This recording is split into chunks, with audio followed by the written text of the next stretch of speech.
Good morning, everyone, and welcome to No Capes, the show where we talk about creator owned comics with creators who own comics. With me today is the wonderful Sebastian Piriz, someone who has worked with Ryan, our creator who wrote the comic we're discussing today, which is great. Sebastian, would you like to tell everyone a little bit about yourself? Good morning. Thank you for inviting me here. Good evening for me. I'm in Argentina. I've been drawing comics for, I don't know, 10, 15 years. Um, Doing a lot these last 2 years, luckily. Um, I don't know.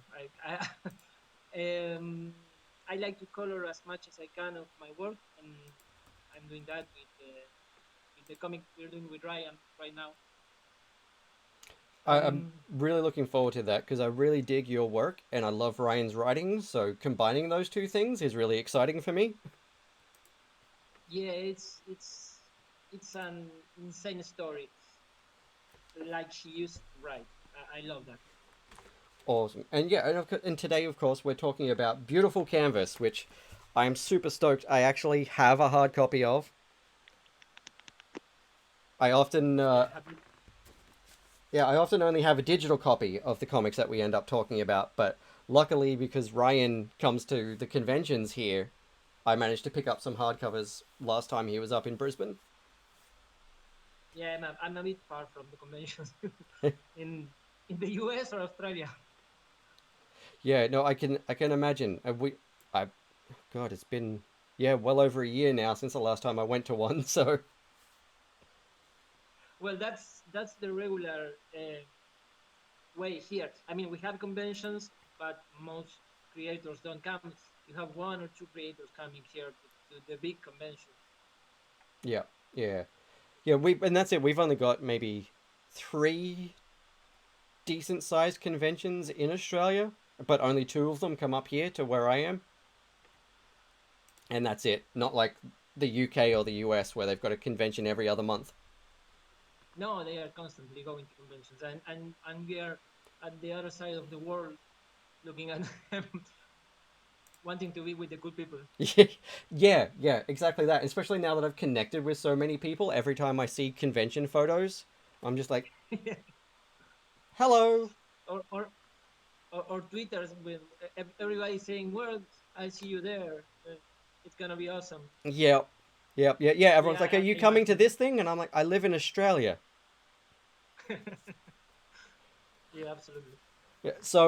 So today's comic is a pretty interesting one. It's nice and short, actually. Ryan's really good at writing a real short but really heavy hitting story, which is one of my favorite things about his writing. Um, and it focuses on the main character, Lon Isley, who's a hit woman, and she was hired to kill a little kid just before, just after discovering that her girlfriend is pregnant. And so she ends up deciding to save the boy, and then everything sort of spirals from there. Yes, And it is the how the story scales in every 5 pages. The thing goes more insane. yeah, It's very yeah, that's exactly it. And it's like it's a great creative team on this book with a Sami Kivela on line art, Tree Farrel on colors. Um, I actually read this book before I was really aware of who Tree was. So going back to refamiliarize myself with it for today and realizing that it was Tree on the colors, I was like, that makes complete sense because I've never disliked a book with Triona's colors on it. And now I've the way the color uh, set up the scenes and what's in her mind and what's happening and what's it's perfect. The storytelling of the color is perfect. yeah, and that's something I've really noticed is Tree's really good at bright and colorful and silly, but she's also really good at contrasting the, like you can see on the first page, the muted and then the bright glaring light from the outside. So it's still very colorful, but it really, the color highlights what's wrong with this picture. Yeah, and the light guiding the eye directly to long. So many things happening with the color, but you don't get distracted because it all works. Yeah, yeah, exactly. And like it draws the eye down so nicely because the background of the, like the close-ups on this dead guy are the same colors as the window and the light that's highlighting Lon. So you sort of automatically make that connection and just go straight to it. I mean, the page, the design of the page, it's awesome by Sami. Yeah, It's perfect. And the color, I don't know if it was the artist's intention or something that the colorist added. You have a vertical line uh, slightly moved to one side. yeah, It is so good for the reading, and those things that you don't notice while reading, but it helps. It takes you there. It's yeah, That's what the colorists have to do. That's perfect. exactly. Yeah, like, and that's it. Like, you can have the best penciler in the world and the best page layout in the world, but if the color doesn't mesh with that design and that intent, it won't flow to where Yes. it was designed to flow to. If the color emphasis is on the wrong parts, it'll just throw out the whole rhythm of the page. But that's definitely never been something I've ever seen happen with Tree's colors. And Sammy's pencils in this book are just phenomenal. No, no. There are some pages that are.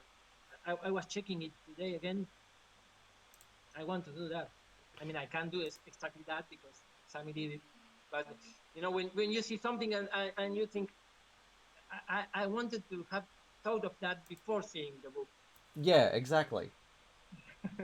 Exactly. And I know exactly what you mean. So many times there's been something done and I'm like, oh no, I wish I'd had that idea. That's really cool. I wish Yeah. I'd done that.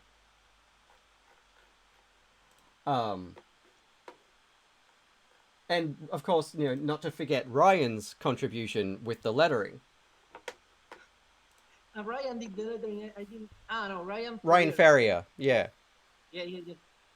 Um, Well, they say that uh, uh, a good lettering is almost invisible because it just flows. You just read. exactly. And Um, that's always been the thing that I've loved. If I notice, on a first read through, I notice if lettering is bad. yes, yes. I mean, obviously, we can pay attention to it and realize it.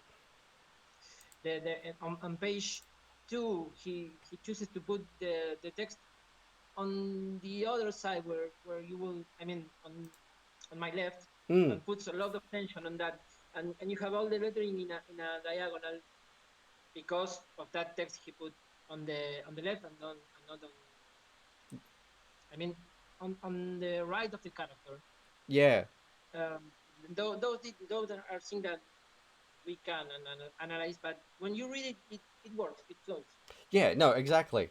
And that's always been the thing that I've said. I've had that conversation with a few people on the show is that, like, for me, the way I feel about lettering is that good lettering you don't notice until you're reading it a second time. Yes. Because it just like the coloring and everything, like, I notice that overall a book looks great when I read it for the first time. But I don't really take in why it looks great until the second read through. And usually that's when I can start noticing things like what the colorist has done and why the lettering is good. But at the time, the lettering just further immerses you in the story and it doesn't stand out. If the lettering Yeah. stands out immediately, to me that means it's in stark contrast to the story, not. And anything that is distracting, uh, it hurts the story. Exactly. Anything that you unless you want it to be there. I mean, the sound effect you have to notice them, but anything that shouldn't be noticed and you notice it's distracting. It happened to me a lot with those. I'm not sure now because I'm not reading a lot of of superhero comics, but um, the when Wolverine had a special font Yep. that it was really hard to read, Yeah. and I didn't know back then because I mean, a lot time ago. I didn't know back then, but you have to stop to pay attention to those fonts, and it hurts the story. I mean, the idea of giving him a voice is perfect, it's great, but it's in the end, the result is not so good. Exactly. Yeah, I do find that sometimes with some of the superhero comics, they give certain characters a fancy font to indicate that they're a time traveler or they're medieval or they're a god or something like that. And yeah, sometimes it really pulls me out of the moment because, especially for me, I have ADHD. So Well, you must find it very annoying. yes, yeah, like I'm lucky in that I don't really think with my ADHD I get the dyslexia that some people do. But because of the whole short-term memory, concentration, information processing things that come with it, stuff like that can really mess up my reading Well, of a story. And if I have to stop to pay attention to something like that really hard all of a sudden, everything else that just happened on the page is gone. And I have to reread the entire page. well, I don't know about your experience, but it's the same for me. Maybe not with so much strength, but you, I don't know. It distracts me Yeah, from what's happening. exactly. Yeah, yeah. Sometimes I mean, that's it. to make a comparison, when the artist uses an actor, a known actor, and you see the actor and not the character, that's distracting. Yes. That's not good for the story. Yeah, same, same. I've found that in a few, and it's usually most common again in superhero comics. Yeah, because maybe the time. I mean, I use actors sometimes, but I try very hard to not um, to scramble the features. Yeah, I don't know. I mean, to change something, and it's very useful to, especially when you have tight deadlines. Anything that helps you use it, but you have to be careful to. exactly. Like, yeah, I've used actors It for has to work. reference before, but like you said, you try to use them as a starting point, not make that Yeah. character look exactly like that person. Because, yeah, I've read Marvel comics a few times and come across stuff where I can tell that this version of the character, this artist definitely used this actor as their reference because it looks exactly like that person per- Yes. dressed up as the character. Yeah, and you're thinking about the actor, Mm-hmm. not the character, Exactly. Unless the actor is actually supposed to be present in that story. and then it's difficult to get it right. Yeah. If it's actually supposed to be it, that person, good o. it's another problem. But if it's supposed to be a different character and it just looks like a very, very well known person, it's so distracting. Okay. Yes, I'm thinking I had to do some samples for Buffy. They went with another artist, a great artist, and she has a very big nose. I realized it while doing the samples, and I didn't want to put that nose because they told me that the actress will veto the drawing, so I never got her right, and making them like the actor can be difficult Yeah. when you when you have to. Yeah, no, it really can. I often try to steer clear of doing portraits of specific people for that reason these days. Yes, yes. Um, and the Okay. story is intense. Yes, Like it doesn't immediately, stop. we're introduced to the world of these people, and the girlfriend's here making dinner and decides to just snort some drugs off a carrot. Yes, yes, and then uh, those are the little details that well, if you work with Ryan, you know they are in the script. That the girlfriend has two carrots and one knife, and she accidentally throws the carrot instead of the knife. Yep. And then and it's not right in the in the I mean they don't say anything about it, but you just see the knife in the middle of the two carrots, Yep. and this woman accidentally took the carrot. I love that. It's everywhere in Ryan's work. I don't know. I can't say if it was him or it was Sami, but I know he puts that kind of those kind of details in the script. Yeah. No, exactly. Like the script that he was kind enough to give me to practice with was only a 3-page script, but there are so many just little things that make it so clear what is happening there without, and it's only like 2 lines.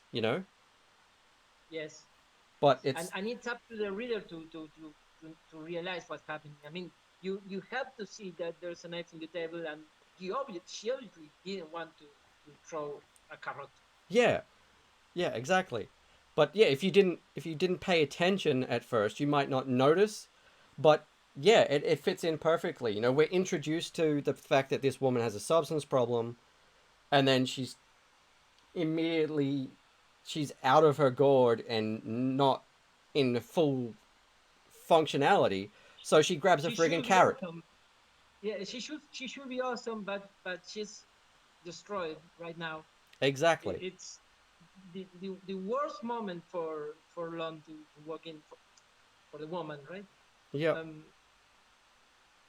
this page is great, Exactly. And then we see that, and then the next page, yeah, the next page with the kid, you say, "Oh, thank you." Now you gotta be kidding me. yeah, right. And then yeah, then you realize immediately that, oh yeah, okay, so this was probably an abusive household. Yeah, everything works.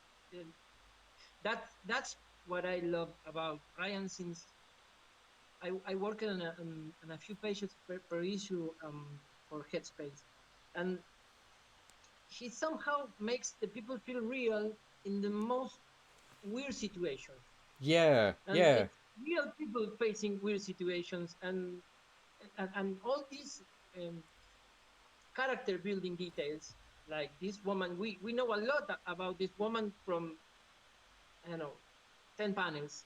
right. I found that with She as well when I got my copy of She, which was actually again, I funnily haven't read enough, She yet. yeah, She was the comic that started this whole thing actually, and I lost that episode. The audio went wrong, Or and you have to so I've got to redo you that have one to at do some it point. again. But he does the same thing in very very short amount of panel. You know the core of the main character. Yes.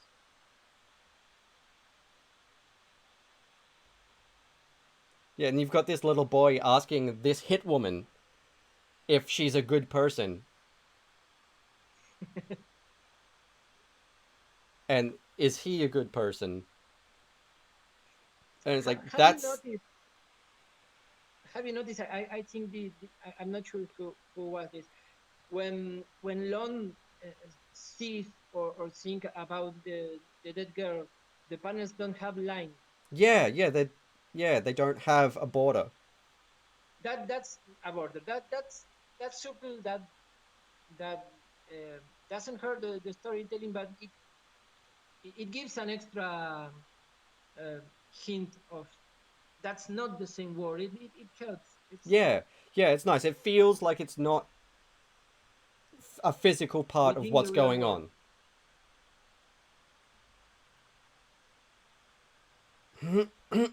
Excuse me. Yeah, no, no problem. Yeah, I'm, and I'm checking. I'm checking the pages. yeah, and you can see, as they're driving along, and he's asking about the gun, and Lon's having this existential crisis with the reality of her life and situation. Yes, there are so many layers of what's happening because you have the she's facing a crisis in the middle of some uh, I can find the word what the villain is doing with the storytelling in the real life, and she's kind of accident. I mean, she doesn't want to be this character in that story. Yeah, exactly. She's She's improvising within the story that Mila is making. yeah, and that's right. And she doesn't. Yeah, she's decided she doesn't want to be the bad guy anymore. And, she's probably never really thought of herself as the bad guy until now. Yes, because we don't know at this point that there's a lot more of weird stuff happening around. I mean, at this point, she only looks like a hit woman that had a job and has a crisis, but you don't know about all the rest of the world. Yeah, exactly. We don't know anything else about the world other than this person appears to be killing people for money. Yes,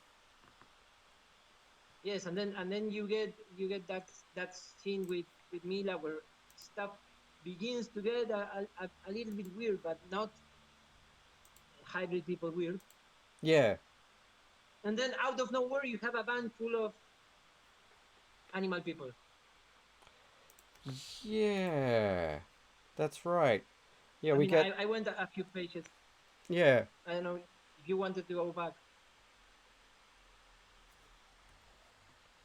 yeah, that's right. We got this shadowy conversation with the two guys in the theme, it's presumably abandoned theme park. Yes, yes. Sorry, I went. That's all right. Just like it's just that, you know, there's something else going on here. You know, Yes, yes. There's something, yeah, like this guy's apparently dangerous for some reason. but it could be spice Yeah, things. exactly. And there's this weird little red, what looks like a pill, but I'm not sure. And then suddenly the other guy is dead and he's gone. And we're back to Lon, and she's having the conversation with her partner. Here again, the color work, um, making the rest of the world uh, dim Yeah, when she practices her call. yeah, exactly. And it puts all the focus into Lon. It works perfectly because it's not something that she did with just with the background No, to help. It's that moment where the rest of the world is faded. yeah, exactly. And in every panel, only Lon and the object that she's interacting with are in focus, essentially. Yes, yes, and the kid in the car. Yeah, exactly. And there's all these like small elements of red throughout the book that really draw attention to the important things. Like the pill is red. The The the phone. yeah, the dangerous guy's head is hoodie is red. Um, Yes, the car. See, yes, yeah, the car is red. The phone is red. The name of the diner and stuff is red. And then it turns out the lady in the diner picks up the phone and calls someone when she leaves. And so obviously there's something else going on there, you know? I notice now that the diner is called Red Dragon, and in a few issues later, the in the mind of the kid, he sees himself as a red dragon, not Oh, I, a Chinese dragon, but yeah, I kind of forgot about that because it's been a while since I read that far ahead. And yeah, and then we get here. This lady is in the red dress with the red shoes, and she's got a friggin' watering can full of blood,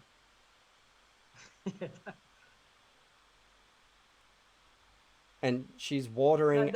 that this is insane, because Ryan is such a nice guy, Yeah, right. and then He's he writes yeah, and then he writes this page. yeah. He's so gentle. He's such a nice, quiet, really easygoing dude. And then all of a sudden, here's this lady watering a friggin' severed hand that has a name on the pot with blood. Presumably, yeah, the blood of this guy that's strapped up on the rack in the background here. And it's and presumed. and and he and he's just a nobody. I mean, he's not. It's just. Yeah, And I like that we went from, yeah, I'm a billionaire, I own everybody, bad boxing like any real person, from that to this to yeah. And then, like you said, immediately on the next page, we go from assassins and this unstable lady watering body parts in a pot to these mutant animal hybrid people.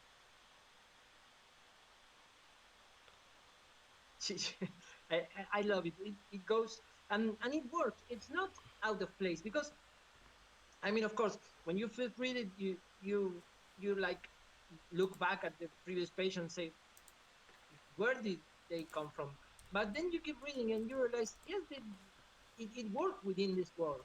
Yeah, yep, and that's it. And because we don't know anything about this world yet, it is surprising, but it doesn't seem unreasonable either, because we don't know the rules of this world yet. So, yeah, sure, of course there's these people. Because what we saw is contained in. I mean, we don't see crowds, we don't see the news. All we see up to this point is contained in within the scene Yep, of small places. I mean, obviously, the billionaire wasn't boxing with some gorilla man. She was boxing with just a trainer, and then you see inside a house.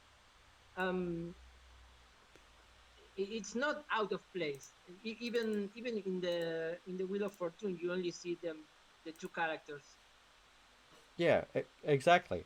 And these guys have got this crazy vehicle, which in the close up kind of appears Tumblr inspired. It's giving me Yeah, strong Batman Begins vibes. But it's like, where? Okay, so where did they get that tech? There's these people with scales and tentacles and wings, and they have this super advanced armored vehicle. Where'd that come from? well, What's the deal here?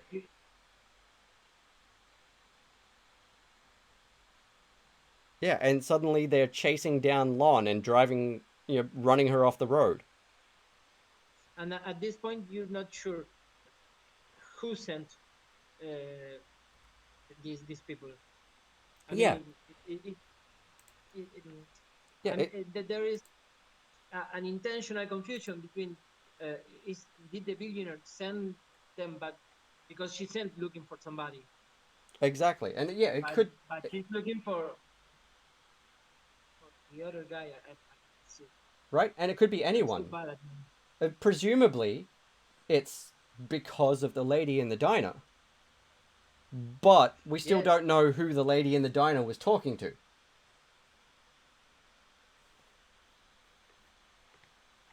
I it works. I don't know. There's it's so complex, and at the same time it works. That's not easy. Yeah, exactly. You get it's hard to have like this many threads going in a book without it getting messy. But as you get through it, you realize there's not actually as many threads as it seems. This is just sort of the introduction to it all.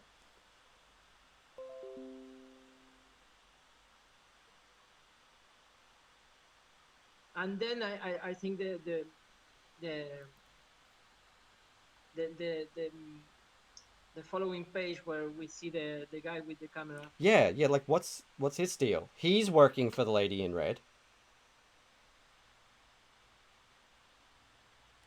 and we begin to see what's the villain doing, what's her intention. Hmm.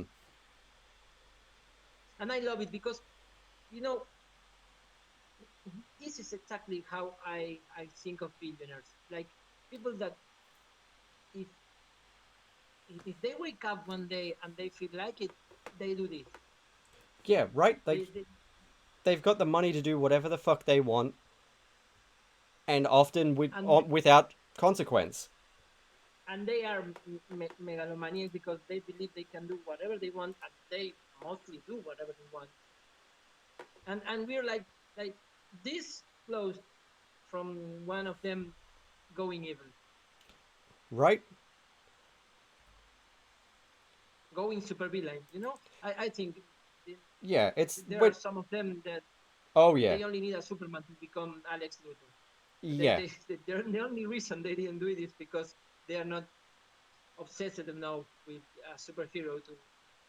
No, exactly. It's only a matter of time. There's a few people I can think of that you know, almost at the tipping point. Yes, yes. Yeah, and then we see here that Lon has destroyed that team, strangled the tentacle lady with her own tentacles,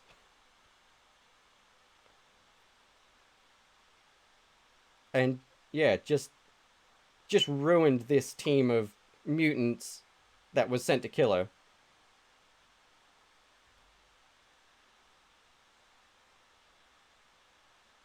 And her trauma all the time with the little girl. Yeah,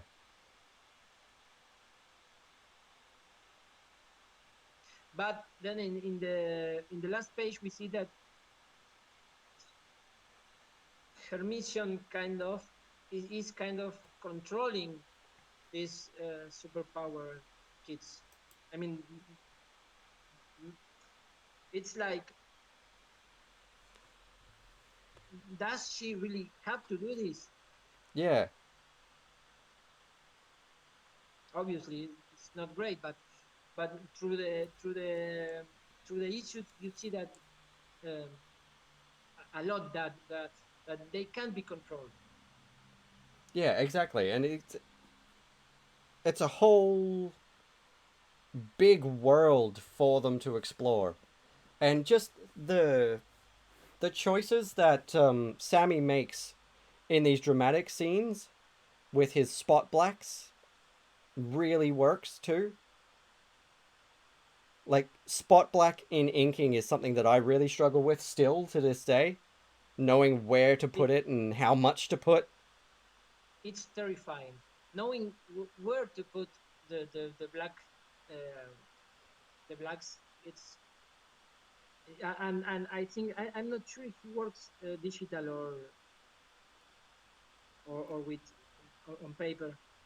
Yeah, I'm not sure, but this is brilliant, you know, like the encroaching darkness in the top frame surrounding the kid, Yes, and then the you know that massive trees, but it's got all the holes between the foliage showing the background that really splits the characters from that background, and the sort of dusky red glow on the horizon that sure, that might it's just pretty. be a natural glow, but it's kind of also hinting at things to come with this kid having these fire based powers. And is this kid gonna be good? Is this kid gonna turn into a world destroyer? No, she's a really interesting storyteller. She Everything she does on the page, you notice it's intentional. There's no accident. Exactly. Uh, I love when I see that. Um, it makes the you can have the same page without all those decisions and have a good page, but this playing with the storytelling always makes it better. Yeah, exactly. Where you put using the background uh, to to to make focus on the characters. Yeah, and that's it. Like he could have used a really, really dark blue in that top frame instead of black, or a really dark green and made it mottled and muted and more of a natural sort of color for the trees in the bottom panel, and it still would have looked fine. But the choice he made to use solid black in the way that he did actually really does up that drama. And then, the way that everything is sort of lit by the moon from behind, but then there's this bright secondary light source focus from the fire on this little kid's hands, and you can see he's really scared. Yes, yes, the expressions are great too. Yeah, there's a lot of really cool choices made in this book. I especially like the way that they rendered the scene on the previous page, where Lon is looking down at the cat lady sinking into the In the water, water. and just the way they rendered the different layers of that and portrayed the water surrounding everything. Yes, this layout is great. Yeah, and yeah, like this zigzag back and forth between the large panels and the little panels, and the earlier conversation and the now. And you have three levels because you have the now, you have the earlier conversation, and you also have what's happening inside her head. Exactly. Yeah. Um, I mean, she's kind of going back to that scene, but the colors feel unnatural. You have the dead girl there. Um, Mm. it's like she's thinking in that situation, but not in the real situation. Yeah. Because Exactly. in the last page, you have her standing in front of the dead girl, but the dead girl is also standing next to her. Right. Yeah. She's So already being haunted by that decision. like yeah, like her memories aren't reliable because you have this person that I guess it's her imagination, but we don't know for sure because while we read more, maybe we see that all these power people, maybe this girl really is there. Yeah. Yeah. I mean, Exactly. We don't we're sure know. up to this point we're sure that it's her imagination, but maybe it's the mind of the girl haunting her. Right. And yeah. And then I don't have the second one digitally up here on the screen, but like you said, in this next issue, he's seeing visions of his mom, and she's turning into a dragon. Yeah, those first pages are like the boy walks into an apartment that is full of water, Yeah. and we know he has fire powers, and the apartment feels safe because he can't turn on inside, Yeah. Exactly. right? Or I don't know, maybe I am reading too much. You know that old show goes. But What the teacher say, what the students think, what the writer wanted. yeah. Um, But I mean, it's not unlikely that you're correct with knowing how Ryan writes and the things that he inserts into his comic. That that could be exactly the feeling that he wanted here. Or, another reading of it could possibly be that even though he's with these people who've helped him now, he's still feeling like he's kind of drowning in this situation and struggling to tread water. That's another ring, yes. And he in the there's a panel where he sees a dragon flying in the sky. Yeah, exactly. And then,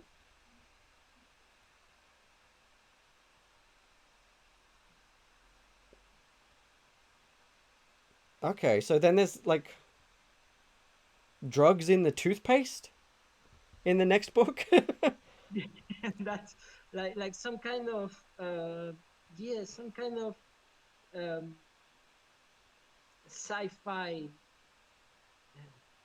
thing in the toothpaste.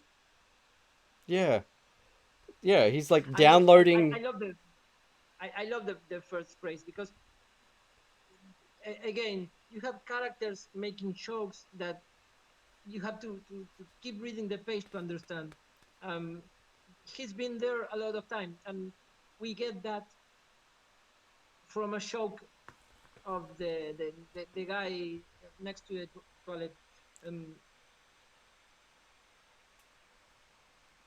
all that build into the scene Yeah, with just little lines, a joke here, something there, and this weird toothpaste. yeah, that like downloads everything that's happened in the city that day.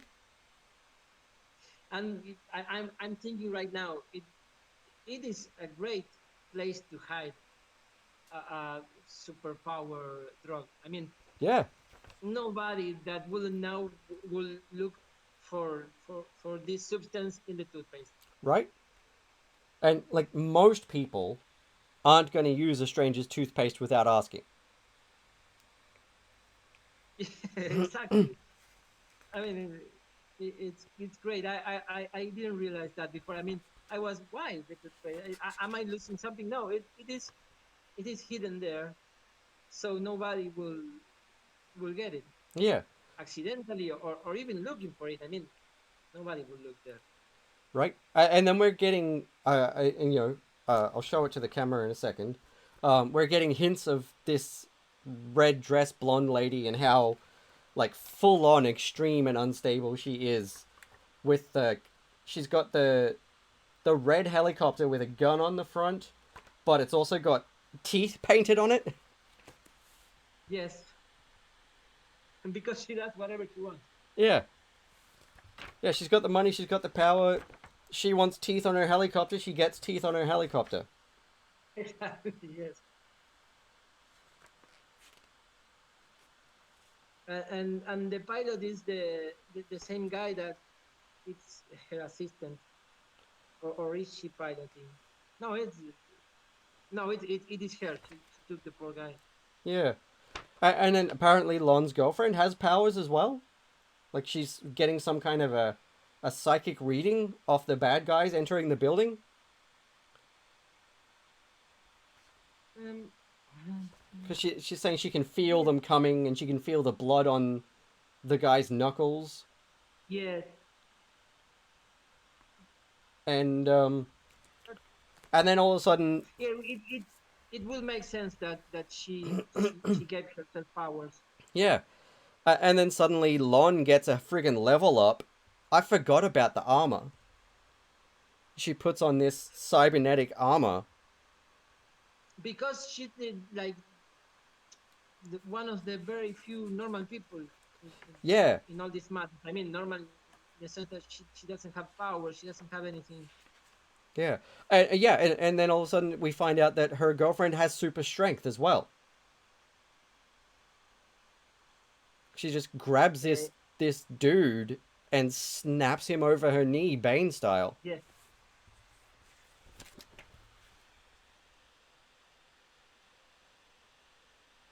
But that's a great scene. And like the way they illustrated the fight scene in the lounge room with Lon. yes, and then I love this kind of pages. Yeah. and then also like simultaneously showing what's happening to all three of them. You know, like you see Lon beating up the guys in the top of the frame, and she punches the helmet clear off that one guy, and her girlfriend has to dodge the helmet in the frame underneath. And then the little kid is like crawling under the couch and trying to sneak out the back door. And you see the a tease of what's happening next page with those feet, those Yeah. boots. And yep, and then it's the guy again. You have this. I mean, the story is the chaos that this guy and Lon introduced to the storytelling of Mina. Yeah. Yep. And then we find out that this dude has the same powers as the kid.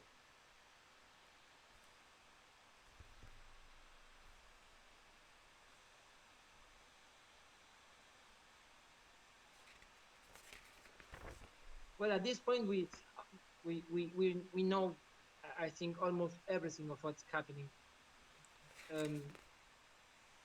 It keeps making sense. It works. Um,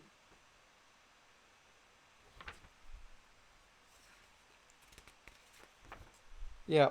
And the, uh, the, the, the, the drawing is great. The action scenes are great. right, and then yeah, then it ends on that cliffhanger. Well, it's I love how in the following issue, Ryan. I mean, you have the first page of issue 3. You see that Lon jump right away, Yeah. and you have Ryan stating, yeah. I mean, in the last page in the cliffhanger, we didn't see Lon jumping, but that's the magic of comics because we see the kid falling, but by panel 2 already, we don't see the window. No, So we don't know we what's gonna so happen. Lon is jumping, but we don't see her because of the layout. That's brilliant. Yeah, no, it's great, and it's a really great book, and uh, I I believe Ryan teased something beautiful canvas related late last year, so I'm interested to find out if they're going to be going back to that world, because he did say that he wasn't at one point to me that he wasn't done with that yet, so I'll be keen to see what happens if they go into that world again and tell more stories. Um, the same with Dear Editor. Actually, I really want to find out more about the story happening in Dear Editor. Yes, that's well. Again, you have this very weird idea made normal. Um,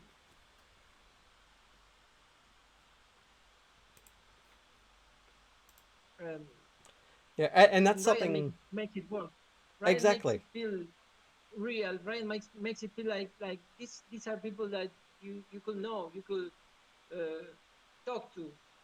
These are people that will act this way. They don't act weird. They are in a very weird situation, but they act properly to that situation Yeah, or the character they are. yeah, no, exactly. And that's one of the things that I do love about a lot of Ryan's comics is that he does put a lot of really weird shit in his stories, but the world he builds is like that's not weird in his world. No, no, it works. Yeah, like the dude, And the yeah, anthropomorphic and deer that's a investigative reporter. yes, That's normal in Dear Editor. It's weird out here, and but no one. and each character has an own voice. I mean, you know he writes he writes them. It's his style, but they don't feel all the same, Yeah, right? exactly. He doesn't repeat. I mean, everybody repeats stuff when we work on books. I repeat stuff. all the time. What, because I like that stuff, or maybe I don't realize I'm doing it. But each character feels different. The characters from Headspace, it's similar to this. It's very weird stuff is happening, but they are unique characters. And you have Lon here and Mila and Lost Girlfriend, where you have this their uh, guy walking around like it's the most normal thing in the world. Right? Or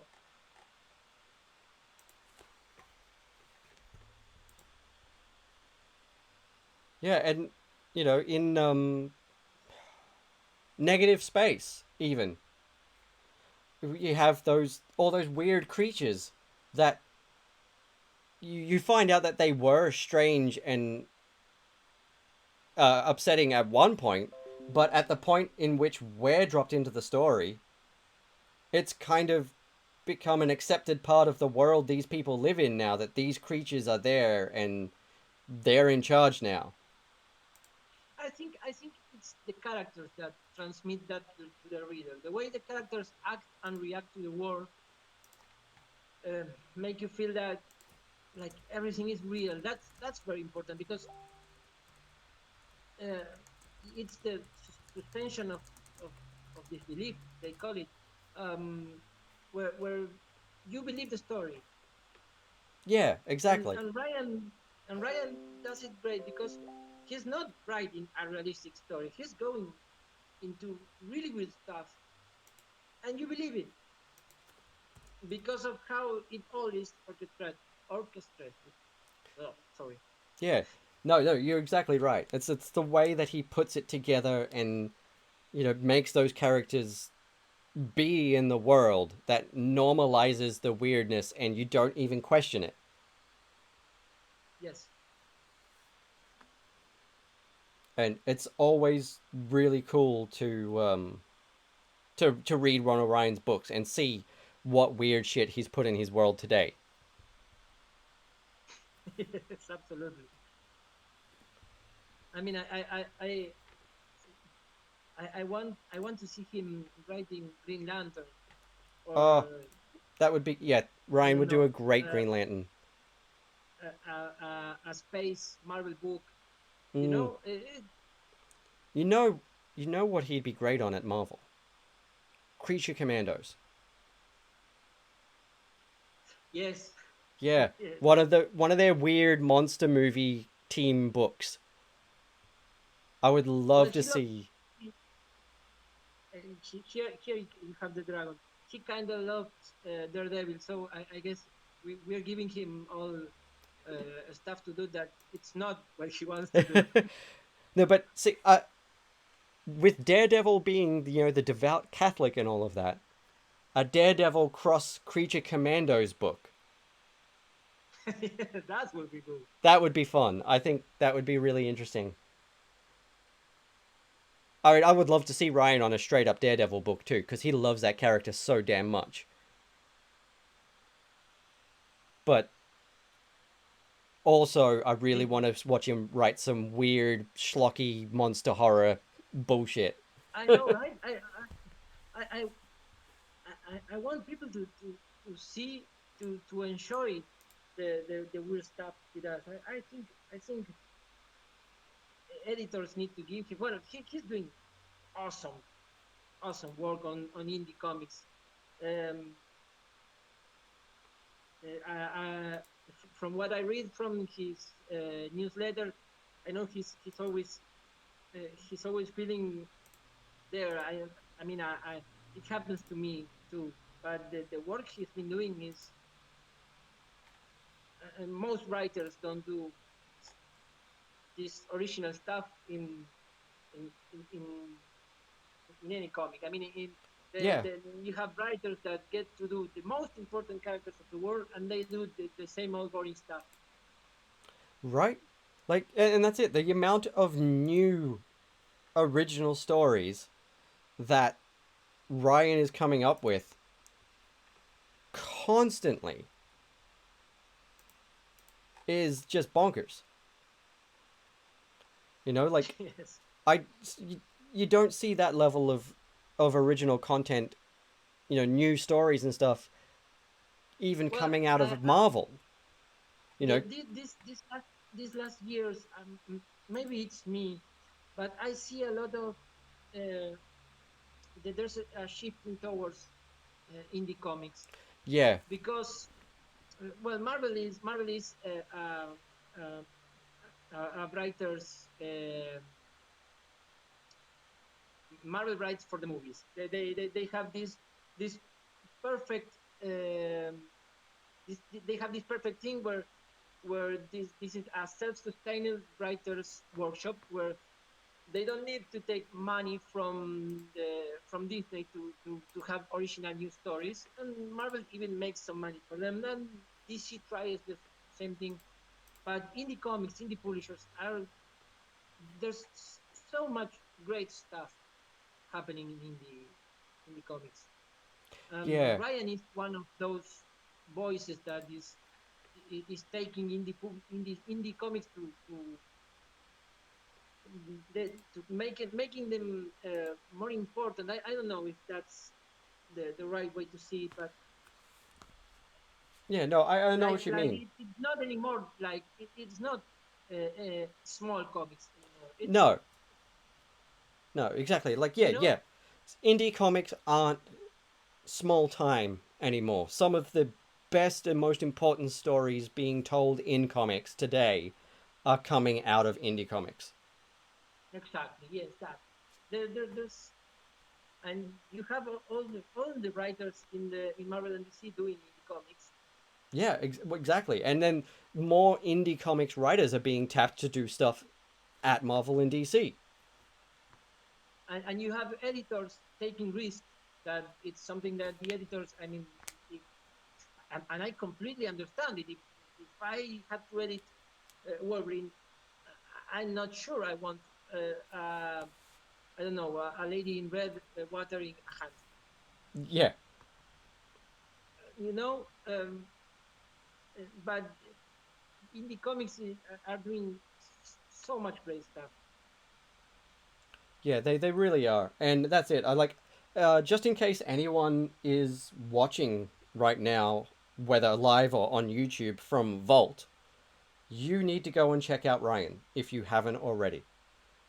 Because if Yes, you want your whole dark universe thing that I can't remember the name of it right now, but the whole dark shared horror universe that you're creating over at Vault, if you want someone to bring a new voice to that is going to fit right in, Ryan is your guy. Ryan can write weird horror like nobody's business, and I think you would all love having him on the Vault team for a book. So, and well, there's this page in issue 3, page 8, I believe. Uh, Again, one page where you have one background and the action happening. Let me see if I put it right. No, I can't find it. is it the one with the helicopter and the No, weird or maybe it's issue 4. No, issue 4, where they walk in the troops ship, and there's some werewolves. Oh, yep. Yeah. The door opens to the dropship, and yeah. And then fucking bam. He, You know, and well, you have the car first, yeah. that the and then the next page, that's a brilliant layout. Yeah, that's really cool, actually. That fight scene layout is very cool. Again, if you've only just joined the chat and you don't want this book spoiled, look around, look away right now. This is a very cool bit.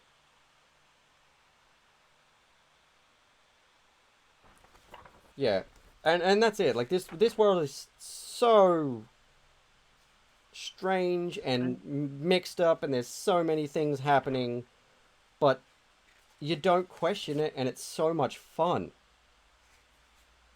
Yeah, it is fun because we can say a lot of, yeah, there's real stuff happening and the characters feel real, but you want to keep reading Yeah, because exactly. everything is fun because the drawing, the art is great, the lines are great, the color is perfect, it's flawless. Um,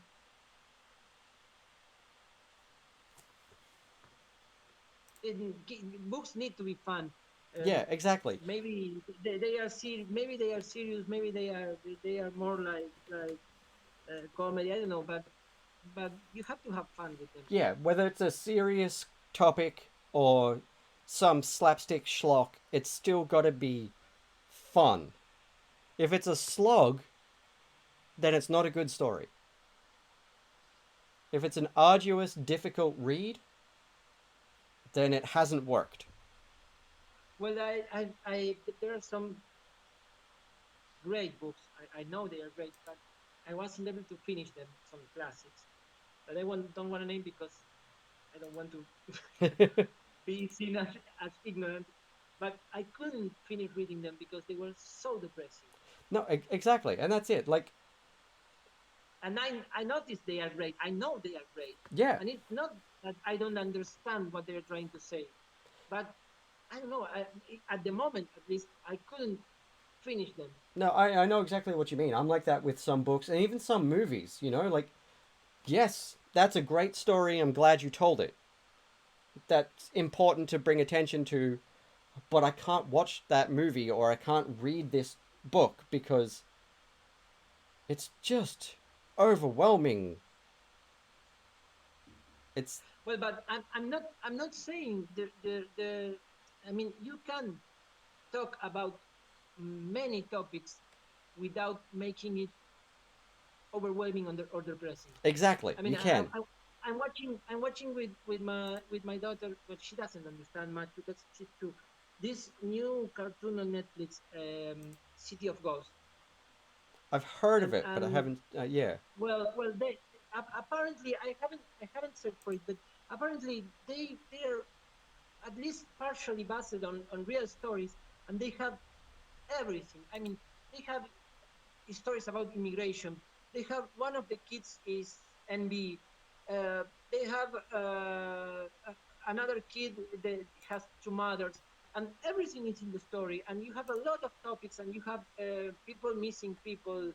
You have everything that you can have, and it's a show for kids, yeah, and it's sweet, and it's nice, and you don't feel down after watching the episodes.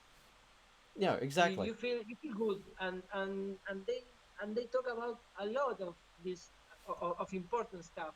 That it's great that the kids can see a show like that. Um, but I mean, we it is okay to have depressing stories. There's people that love depressing. My wife loves depressing stories. I just don't. Exactly. Like, and that's it. Like, sometimes it's like, yes, I see what you're doing there. I appreciate that you created that. Other people are going to watch that and love it. I appreciate you putting the story out there, but that's not for me. Yes. And yeah, there are a lot of titles that are like that. Like, there are a lot of classics that I haven't read in the There comic are book some. industry because I started reading it and then I was like, nah. Especially like as we know now, like a lot of the classics are actually oof. there there, There's there are there are some fringe there's a lot of troublesome titles. stuff in a lot of Yes, classic comics. yes, yes, and on very important classics. Yeah, exactly. Um, but that's actually taken us to the hour, which is great. So Okay. I really had a great time talking about this comic. I'm always stoked to be able to gas up Ryan and have somebody else equally want to gas him up as much because, like you said, more people need to check out Ryan's work because he's doing great work. Yes, it is difficult because I want to tell him all this stuff, but I'm also working with him, and I can't be. writing emails constantly saying, "Hey, dude, you're great, you're awesome." I have to tune it down Yeah, I know what you mean. a few levels. I still do that every so often anyway, though. If you're watching Ryan, you know it. I'll just send him a message on Facebook every so often, going, "Dude, you're too fucking good. This book is amazing." But I need him to tell me yes. Okay, Sebastian, but maybe we have to change this page. I don't want to overwhelm him. Yeah, no, But he's definitely one of my favorite writers in comics, and I'm so happy to be. To, I mean, I'm doing stuff with great writers uh, for 2021, 2022, and Ryan is up there for me with the great writers I have the luck to be working with. yeah, exactly. Excellent. Well, where can people find you online? My Twitter is let me see, I don't remember. Uh, well, Sebastian Piriz. Straightforward. And my Instagram is something like that too, Sebastian Piriz or Sebas Piriz. I'm using the phone for the chat, so I Yep. can say and tell. But I write mostly on Twitter. I don't use Instagram a lot. Awesome. Well, yeah, thank you very much for joining me today. It was a pleasure to chat to you about this comic. I'm looking forward to seeing whatever this project is that you're working on with Ryan. It's insane. It's you're gonna love it if you like what Ryan does, you're gonna love it. Yeah, well, yeah, exactly. If as soon as I see Ryan's name attached to anything, it's like, yeah, okay, I gotta have it. Excellent. And for anyone who's new here, I am Sean Sunday, and this is No Capes. We will be back again next week with another guest and another comic. We talk about indie comics here rather than superhero comics because there's enough coverage for superhero comics as it is, and there are so many amazing stories being told by indie creators in the non superhero join, in the non superhero realm. And I have been Sean Sunday. This has been Sebastian Piriz, and this has been No Capes. So until next week, take care of yourselves, enjoy your weekend, and I'll see you back here next week for another episode. Don't forget also next weekend is episode 2 of The Shifting Spire, my semi-competitive Takeshi's Castle meets D&D game show. So tune in for that 10 a.m. Saturday the 20th with Indigitech to be my next victims. It's going to be great. It's going to be fun. You might win some Beetle and Grimm stuff or some free vouchers for Dungeon Fog. And we're going to see how high they get up the tower. Until then, go check out Sebastian's work. Go check out Ryan's work. And see you on Twitter. Thank you very much.